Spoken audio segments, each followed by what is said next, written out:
जों जुदि मावनो हायाबा नोंथांमोना जोंखौ होख्रांहर बिनि जसा दाबो गोदोबो हाग्रामाखौ बिसाग्राया नोंसोर मिथिगौ नामा देरहाखांबा गाबोन मानो खमथाफोर बैनि खोथा गैया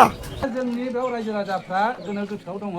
जे नांगालनो बर होनांगौ ना ट्रेक्टरनो बर होनांगौ ना गोदान पार्टि नैबे जराफुरनो होनांगौ नङा होमबा गारियानो फैया दा गारियानो फैया 18 बोसोर सालायबायनो 5 बोसोर सालाय नार्जारी जिंदाबाद जिंदाबाद जिंदाबाद नार्जारी जिंदाबाद जिंदाबाद আপনার লোক মুসলিম বহুত দি মুসলিম বহুত লই এই দুঃখ হচ্ছে কিন্তু আমি ডাইরেক্ট খবর পারে মুসলিম বহুত দি সরকার বানাইছে হাতমা মহিলা এতিয়া লাস্টত যে কথা কইছে ইটু নহল লাস্টত 20 লোক হাত ধরি সরকার বানাই मान खालामनानै जोंनि ओनसोलनि जेसेबां गोग्लैसोनानै थानाय लामा दालां बेजों लोगोसे जायगा जायगा स्कुला लामा सेरजों थानायफोराव बाउन्डारि गैया वाल गैया बेखौ आङो मोनबोबाय थादों दा लामा सेरजों थानाय स्कुलफोराव जोंनि आइजोफोरा गोरलै गोरलै फिसाफोरखौ नार्सारिनिफ्राय क्लास 3 सिमनि फिसाफोरखौ दोननानै थांखांनायनि उनाव ओरैबायदि सिन्थायाव गोलैहैयो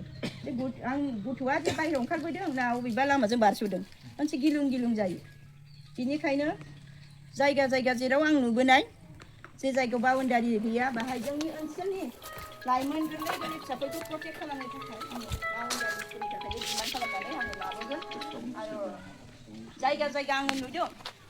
जोंहा माबाया बिजेपि सोरखारा मा खालायदों जि जोंनि मिसनखौ ओरैनो डेक'रेसननि थाखाय लुनानै दोनदों नायनोल' थाखाय खिन्थु जोंनि आइ आफाया दैया गोग्गो ना गोग्गा मोनलोङाखै बिनिखायनो आङो खावलायदों एबाराव जुदि आं देरहालाङोब्ला मोननै टाइमनिफ्राय जोंनाव जौगाथिनि सेवा खालामनो थाखाय पश्चिम बेंगलनिफ्राय फैगोन 1500 करि बोराय बुरि पेन्सन बे पेन्सना सफैगोन आरो जायगा जायगा जेसेबांनाखि बेरायनानै जायगा जायगा आं मोनबोदों जायगा जायगा हाजोआरि ओनसोलाव दैनि बुहुत प्रब्लेम दङ दा बैफोरबायदि ओनसोलाव आङो डिमान्ड खालामनानै लाबोगोन पश्चिम बेंगलनिफ्राय दंखलनि आसनि दंखल जेनेबा आसाम बेंगल बर्डारनि बे आसनिखौ बयबो मिथिखालायो जानांगौ मबाइल खुलिबानो नुयो बेंगलावहाय जोंहा ममता दिदिया रायजोखौ सेवा खालामदों दैनि फेसिलिटिखौ दंखलखौसो होनानै बेबायदि डेक'रेसन माबाखौ जि जोंनि मिसनखौ लुनानै नङा बिनिखायनो मोननै साइडनिफ्राय इनकाम फैयोबा जोंनाव दुइ साइडनिफ्राय इनकाम फैगोन बिमानि बर' फिसाफोरनि साननायफ्रा जाफुंसिगोन होननानै आरो गोबांथार बिदिनो दावहारु जोहोलावफोरा उदां अख्राङाव फैसिगोन सान्थि फैसिगोन गोजोननाय फैसिगोन होननानै जोङो गोसोआव बिराद खुसि रंजाखांनाय फैदोंमोन नाथाय थाङै थुङै जोङो मोनहैनो हाबाय लास्टआव जेबो गैया लास्टआव जोंनि एनडिपि गायसनगिरि रन्जन दैमारि सारा दासिमबो जोबथेसालियाव जोबजानानै दङ दा बेनि थाखायनो दुखुनांथाव बाथ्रा जेखियानो जाया मानो गासैबो जोंनि बर' फिसाफ्रानो जुदि जोबथेसालियावहाय थायालासिनो जुदि उदां अख्राङाव फैनायमोनबा जेखि जादोंमोन नङा होमबा जेखि जादोंमोन जों जेबो सानलामोन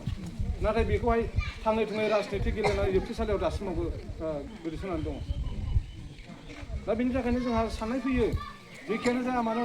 न'फ्राव जाबाय न'खरफ्राव फैनानै बिसि फिसा गथ' गथायफोरजों बिमा बिफाफोरजों मोखां नायज्लायनानै संसार दसे सम जानो मोनोमोनब्ला जोंनि गोसोआ गोजोन नङा होमबा जोंनि गोसोआबो सान्थि मोनगौमोन नाथाय दिनै बिमा बिफाया गाबो गावनि फिसाया जोबथेसालियावहाय गोजानानै दङ ना गांनाय ना उखैनाय सोर मिथिनो ना सानाय ना सुनाय सोर नुहैनो नङा होमबा दा बेबो जोंनि बर' हारिनि थाखायसो सैसोनांदों बे गावनि सार्थनि थाखाय सैसोआखै जों हारिनि थाखाय हारिखौ रैखाथि खालामनो थाखाय बियो गावनो गोबांथार गावनि जिउखौ दान होनानै फैदों आरो बे फैनायनि उनावबो दिनै सक्ति जासेयावबो बियो जोबथेसालियाव गावनि जिउखौ बावसोमनानै दंबावो दा गोबांथार साननांगौ गोनां दिनैहाय जोंहा बेखौहाय रैखाथि खालामनांगौबा जोङो बबे लामाजों आगान सुरबा जोङो रैखाथि खालामनो हागोन बा बेनि थाखाय जोङो सावरायहैनो हागोन दा बे लामाखौ नागिरनानै दिनै जोङो जोङो दिनै हाग्रामाखौ आसा खालामनानै लाब गैला प्रमद बर'खौ आसा खालामनानै लाब गैला बिसोरो जाहैबाय माखासे सार्थनि गेजेरजों माखासे लाभालाभनि गेजेरजोंसो आगान सुरग्रा जाहैबाय गोदो जै बर' हारिनि होननानै जोंनि बिखाफोरखौ बुथुम मोनहैयोमोन दा सरखार जानाय लोगो लोगो बर' हारिया बहा मोगथांबो गैला सिमावबो गैला मोनफ्रोमबो मिथियाव जै बर' हारि होनोमोन ना दा होननाय खोनाबावो नामा नोंथांमोना होनला गैला जोब्बाय बर' हारिखौ दा बिसोर सिनायला बिसोरनाव थोजासे जाबाय बिसोर हारिखौ सिनायला बिसोरनो नांगौ खालि गासैबो बिसोरनि माने धोन दा बेनिखायनो आं बेखौनो बुंनो सानो बिमाफोरनि सिगाङाव आं बेखौनो बुंनो सानो दे दिनैहाय बे साननि दिनै गसंहैनो थाखाय जोंहा सासे मोजां दैदेनगिरि नांगौ आरो बेवहाय गसंहैहोनोब्ला नैबे बिधानसभा इलेक्सनाव MLA खौहाय देरहासार खालामनांगौ बिसोरसो MLA फ्रासो स्टेटआव थांनानैहाय माने गसंहैनो माबाफ्रावहाय गसंहैनानै बिसोर बुंनो हागोन भटखौ सोरनो होनांगौ बेखौ आं एसे क्लियार बुंनो सानदों मानो होनबा जोंनि मानसिया एसे दगमग जानानै दं एबाराव बबेया मोजां बबेया गाज्रि दासिमबो बासिनो हायाखै नङा होमबा मानो होननानै बुङोबा जोङो पार्टिखौ एसेबाबो बखिनांगोन नङा होमबा गाज्रि मोननो नाङा दै दा जोंनि बेयाव रायजो राजाफ्रा गोनो गोथोआव दङ जे नांगालनो बर होनांगौ ना ट्रेक्टरनो बर होनांगौ ना गोदान पार्टि नैबे जराफुरनो होनांगौ नङा होमबा खिन्थु जोङो मोनथामबो साथामबो खिन्थु बर'नि केन्डिडेट नङा होमबा साथामबो बर'निनो केन्डिडेट खिन्थु बाहाय माखासे बिभाजन दं जे नांगालनो होनाय लोगो लोगो नोंथांमोना सोरनो होनाय जाखो सोरनो होनाय जाखो पार्टियाथ' बिफेर हाग्रामा सारनि थिगैनो दं पार्टिया जुदि थिगैनो दङबा बे सासे बङाइगावनि सासे बेवहाय लाबोनानै बिदेशि मानसिनो बर होनाया माबा मोनसे थिग जादों नामा दे थिग जादों हाग्रामा सारखौ ओरैबायदि प्रेसार खालामनानै हेमन्त बिश्व शर्मानि साजों दिनै रिपुन रायनो बेनो टिकेट होदों बे राजबंसि मानसि दै बङाइगावनि नोंथांमोना नाय मबाइलाव हाग्रामा महिलारिखौ बेसेबां गाज्रि रायदोंमोन जे बेसेबां गाज्रि रायदोंमोन मबाइलाव नाय दिनै बे हाग्रामानिफ्राय माबोरै टिकेट लाखो बा बे जोंखौ गासिबो बुथारफैनायनि पुलिस नंगौ नङा जोंनि बड'लेण्डनि थाखाय जोंनि जाथिनि थाखाय एखेबारे गाज्रि रायबाय आरो रफिकुल बे मुस्लिम माबाखौ लिडारखौ बुथारदों मादों होननानै गाज्रि रायबाय नाम सुबाय बे दिनै बर'नि भट लानानै मानो बेयो देरहाफैनो सानदों देरहाबाथ' आरो गाज्रि मावबावगोन बेयो सिंजों सिं बेखौ बिजनसो सोना हरदों नङा होमबा दा नांगाल मालाय मा जानो बेलाय बेनो मानो बर होनो जोंलाय जोंहा बर'निनो केन्डिडेट दङ नङा होमबा दिनै बियो BJP जों सालायजानानै BJP निफ्राय बेखौ प्रेसार होनानैसो टिकेट होदों बुजिबाय दा थाखा फैसाजों मानसिया मालाबाबो थांनानै थानो हाया दिनै 100-200 लागोन 100-200 होलांगोन गाबोननो ना बेदर जानानै जोबगोन खिन्थु जों जुगे जाथिखौ फाननाय जाखोना जादिया मा जोंनि बिदा फंबाय बर' फिसाफ्रा हाजार आन्दलन खालामबोनानै जों दिनै मुथासे बिटिआर मोनबाय BTC मोनबाय दिनै जोङो मालायनोसो जोङो आराम बर होनानै देरहाहरबाय मा जुक्ति जाखो बेलाय BJP जों एलायन्स जादों होननानै जोङो गासिबो फानजोबसै नामा थाखा फैसाजों फानजोबसै नामा जोङो मानो मोनबा 6 गाहाम होनांगौ जाखो BJP-नोलाय BJP-आ मा मावदों जोंलाय जों थाखा फैसाजों थांनानै थागोन नामा दरखार गैया गभर्नमेन्ट दाबानो थाखाया ओरैनो फैखायो दा बेफोरबायदिखौ नायनानै दिनै मोनब्रै सिट अलरेडि हगारखाबाय बुजिबाय दा दस्रायाव आरो बेबायदिनो सिं दस्रा जायगायावबो आरो 2-3 लाबावबाय होमबा 15थायाव बेसेबां सिट थायो 8था सिट थाबाय बर'नाव 8था सिटआव बाहाय UPPLबो दं BPF बो दं नङा होमबा रानब्ला बेसेबां थाखो मोनब्रै मोनबाय होमबा BJP-आ बांसिन मोनखोना मोनदिया होमबा जोंनि रायजो बिनाय रायजोआव जों मारै थांनानै थागोन बेहायलाय मा मोनगोन सासे मिनिस्टार मोनगोन नोंसोर 3ल'सो MLA देरहादों नोंसिनि सासेल'सो मिनिस्टार होगोन जों आरो BTC-निफ्रायथ' BJP 6था देरहादों दायोबोथ' आरो मिनिस्टार होनांगोन नै मिनिस्टारखौबो सेनानै जाजोबजानोसै आरो 28टा सिट मोनसेयाव बे नांगाला मानो BJP-खौ खुलुमहैखो गाव हारसिं गभर्नमेन्ट दानो हायामोन दा जाहोननि फलाव जोंनि बर' जेसेबांनि समाजफोर गाज्रि मोनदों आगोलाव भट होदोंमोन नांगालनो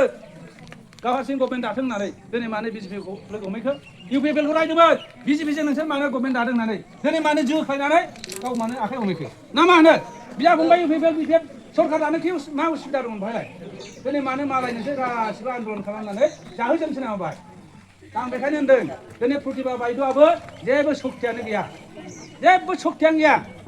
बे एसेम्बलियाव थांनानै आवाज होनो हानाय बेहा जेबो सक्ति गैया आरो जेसेबां जोंनि माने बिदा फंबाय सारेन्डार सेंग्राफोर दं बेनि रिहेबिलिटेसननि बेबस्था बेखौ मालाबाबो बे आवाज होनाय नङा आरो दिनै राजीब बांगालखौ होनदों राजीब बांगाला BJP-खा नोंथांमोनहा मिथिना मिथिया नांगालनिफ्राय देरनानै BJP-आव थांबायबो BJP-आव टिकेट मोननायखाय ओरै BPF-आव ज्राव फैबाय BPF-आव ज्राव फैनानै निट गेलेबाय हेमन्त बिश्व शर्मा सारा माबाया सालजों बियो निदुलै गेलेहोबाय निदुलै गेलेहोनानै आरो बर'नि भट मोनबानो बियो देरहागोन होननानै आरो बिजानो सोना होबावबाय होमबा बेबायदि मानसिखौनो जों बर' होयै नोंथांमोननि बे हाग्रा ओनसोलाव दिनै मोनसेबो डेभेलप गैया गारियाव फैजाया 18 बोसोर सालायबायनो 5 बोसोर सालायबायनो मानो लामा दोंसेखौनो मानो बानायनो हादिया गाव सासे क्रर एखेबारे सम्पतियानो जायगा गैला दोननो जायगा गैला दिनै बिजेपिजों बायै थाखा सुलाजोब्बाय होमबा माबोरै जागोन जोंनि बर' जाथियालाय माबोरै थांनानै थागोन दा बेफोरबायदिखौ जोङो सिन्था खालामदों जे बे समस्यायाव जोंनि बर'आनो देरहाथों बर' माहारियानो देरहाथों बर' माने महिलाफोरनिफ्राय देरहाथों बर' माने जोंनि महिलाफ्रा जौगाखांथों होननानै जोङो ममता दिदिनाव स्टार टिकेट बिनानै जोङो नैबे उदांस्रि नार्जारिनो जों टिकेट होफैदों टिकेट होफैदों मानो होफैदों जोंनि माने आइ आफा जोंनि आइजो माहारिफ्रा दिनै जेबो डेभेलप गैया एसे एनै जोंनि हौवा मानसिफ्रा एसे एनै थाखा खामायनो हागौ खिन्थु आइजो माहारिनि थाखाय ना इन्डास्ट्रि ना वेडिं ना माबा सेन्टार ना माबा ट्रेनिं सेन्टार दं नामा नोंथांमोननि सिङाव जेबो गैया बे एसे दखरसे हायाव माइ गायनानै जा मोनजायो एसे एनै सि दानानै दाउ फिसिना मोनजायो बेखिनिल' जेबो गैया दिनै 20-25 सरकार दाब्लाबो दा बै ट्राइबेल एरिया जे जोंनि बे हाग्रा ओनसोलाव नुहुरदों ममता दिदिया नुहुरदों जे बे जायगाया दाबो जेबो डेभेलप खालामनो हाया दिनै बिजेपिनि नासयनायाव बर'फ्रा जेबो डेभेलप खालामनो हाया माइनरिटिफ्रा जेबो डेभेलप खालामनो हाया आं जुदि बाव हाबफैनो हायोब्ला बे ओनसोलखौ आं मा रोखोम डेभेलप खालामगोन मा रोखोम इन्डास्ट्रि लाबोगोन मा रोखोम महिलाफोरखौ डेभेलप खालामगोन माहे मा रोखोम रेसन होगोन बे बिथिंखौ नायनानै दिनै ममता दिदिया जोंनो नायल' जाल' बिटिसिआव महिला केन्डिडेट हरदों महिलाफोरनि जौगानाय माने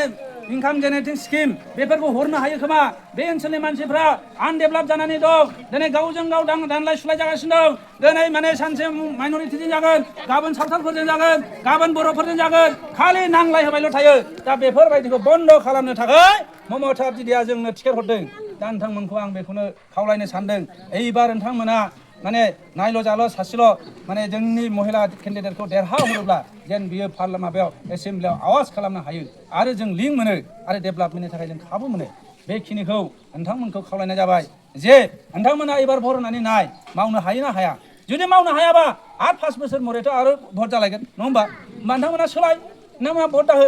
दा बेखायनो आङो बे खनसेखौ खावलायनाय जाबाय जों एफाबां आरो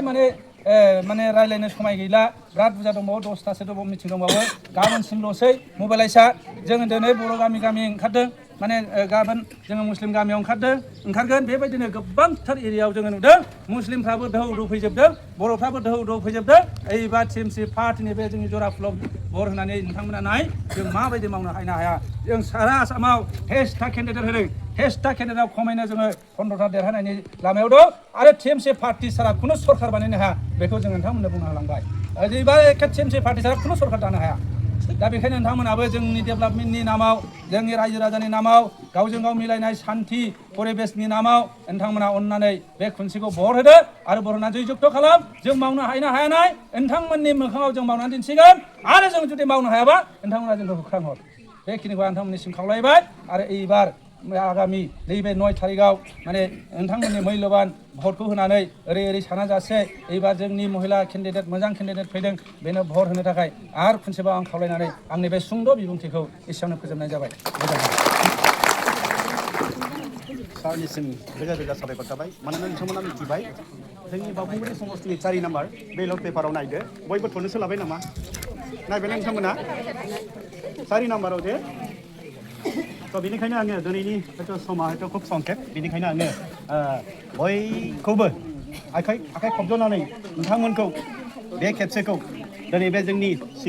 सिंग्रि बिबार ना मा होनोथाय बे सिंग्रि बिबारावहाय खेबसेखौ नोंथांमोननि पबित्र आसिजों थुनानै जोंनि मेडामखौ देरहासार खालाम नोंथांमोना निस्सय जेरखम मेडामा होलांबाय ना आङो प्रतिश्रुति होलांबाय नोंथांमोना आं देरहानाय लोगो लोगो बे खामानिफोरखौ जाफुंसार होगोन होननानै जोंनि मेडामा होनबाय बेनिखायनो आं खावलायो नोंथांमोननि रायजो राजाफोरखौ बे ओनसोलनि रायजो राजाफोरखौ बयबो जाहाथे बे खेबसेखौ 9 थारिखआवहाय जोंनि सिंग्रि बिबारावहाय होनानै जयजुक्त खालामदो बेखौ बुंनानै आङो बेयावनो फोजोबबाय गोजोन्थों रफमखौथ' आं खेसिगोन खाबाय दा बे डिप्रेमेसन 1000 कोटि होगोन बे जुदि प्रुफ होनो हाया क्रिमिनेला जुदि जरित दंब्ला आङो बे इलेक्सन गेलेनो हायो नामा बे गुवाहाटियाव फैनानै दिनैहाय मारै गोदाव सोराव खोथा बुंलाबायदों बियो बिपिएफआव जे बिराद गाज्रि बुंदों बे बै समाव जों बिपिएफ थानाय समाव हाग्रामा सिरसिब जानायाव दिनै बर' रायजोफ्रा बेखौ खोनायाखै नामा बे मानसियाथ' गिदिर बुंनो हाग्रा बेखौ आकाशबाबो सैया बे आसुसो आन्दलन खालामदों जाथिनि थै दंमोनब्ला बे आकाश खालामगौमोन मानो आसु खालामखो बेलाय आरो बिथाङा आकाशनिबो फट'खा सावनाय रेकर्ड दं होमबा बियो आकाशनि बारै बर मोननो